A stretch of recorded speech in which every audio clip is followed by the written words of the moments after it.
Hello there, welcome Genesis Models, my name is Boy Waldron and welcome to this nice little tutorial, couple of tips and tricks on airbrushing, just general sort of tips to do with airbrushing.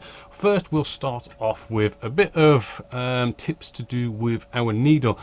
First off, right, sometimes you might knock your needle, catch it or something and you end up with a bend or something nasty in the needle. Good little tip, getting out a kitchen paper towel, if we were to roll our needle right across the kitchen paper towel, we may notice some little fibers on the tip of the actual needle indicating that we've got like a little kink in there, little bend, that kind of stuff. Now it is expensive to go off and buy new sort of needles and stuff, actually rather expensive. So a couple little tips on sort of maintaining and fixing our needles. Well, first one, to get rid of those nasty pesky little hooks that can form and have little bends and mess up your spray work, right? Nice hard plate, anything will do.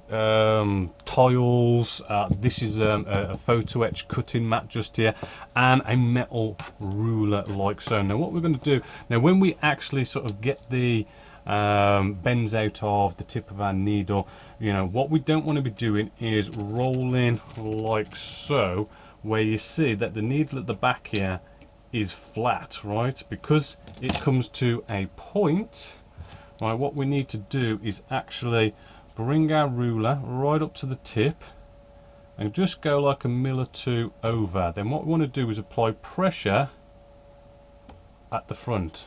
See how the back comes up? So that way we're getting that right angle that we need, right? So then when we roll across here, we will be targeting the tip of the needle, and the more you roll at it, you should then nicely get your needle nice and free of any bends.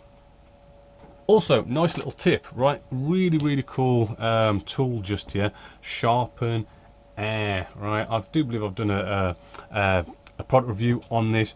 Really cool for those kind of needles that have got a little bit old, need to be sharpened a bit, right? You can actually just place these in here and basically you just turn them, right? And it just gives you a little bit more life to your needle. So nice little product just there. However, I will say, just a little bit of general sort of constant maintenance. I do like to buff my needle tips, right? Nice little tip here. What we have here is a little bit of a sanding block here. It's nice and cheap that you can get for doing your nails, right? And what we're after this shine, this kind of like where it buffs it up, so when you do your nails, it makes them all sort of nice and shiny. What I like to do, real simple, quick and easy, maybe every time you clean your airbrush after taking it apart, just get your needle, right? And what I'm going to do is just very lightly run that needle along there like so. But as I'm doing it, I'm going to twist. So hopefully you can see I'm sort of twisting, spinning it as I'm coming down. So we're kind of getting evenly all around, spinning, bringing that down. Right, and all this is just a couple of nice passes of that, right? And because we're just using the shine side, the side that you'd normally kind of use for, say, buffing up canopies, right? Nice couple of passes of that, and you will feel, oh, that feels a lot more sort of smoother, and all it does is just help sort of keep that point kind of nice and smooth. It's not rough, just to allows that paint to flow over your needle, keep that really nice feathered spray job that you do on your model.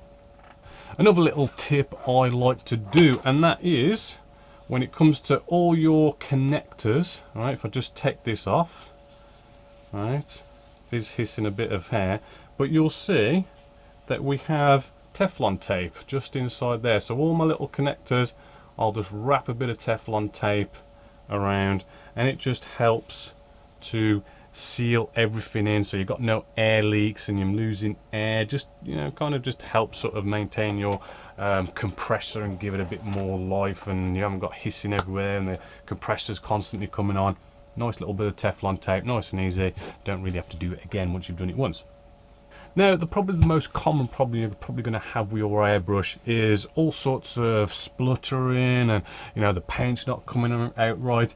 And 9 times out of 10, whenever I deal with these situations, is people, right, aren't either cleaning their airbrush or they're not cleaning them properly. And the culprit for this, 9 times out of 10, is going to be this thing here, your nozzle, right? That is what you want to concentrate on. That is what, if I'm having any sort of problems, I won't go off and completely strip down an airbrush. I will go off, right, and I will clean this part first. I mean, yes, I'll give my needle a little bit of a clean just on the end there, but this is what I'm going to concentrate on, right? So simply, you know, instead of kind of taking your airbrush apart, clean that. And also, I like, as a little tip as well, I do add some Mr. Tool cleaner R just here, or lacquer base thinners or something along those lines.